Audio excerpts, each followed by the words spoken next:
Sa kabundukan ng katahimikan, may sinaunang puwersang gumising. Ang kanyang pangalan ay Wang Su.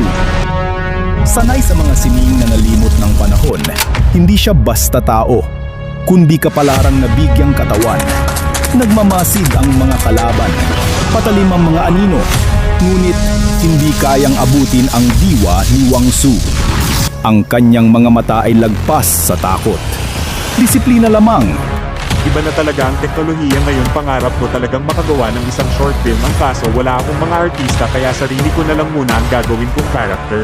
Kung gusto mo ng ganito, mag-subscribe na kayo at mag-comment at huwag kalimutan i-share. Hay nako, makaalis na nga. Iniaangat ni Wang Su ang kamay, hindi para manira, kundi para panumbalikin ang kaayusan.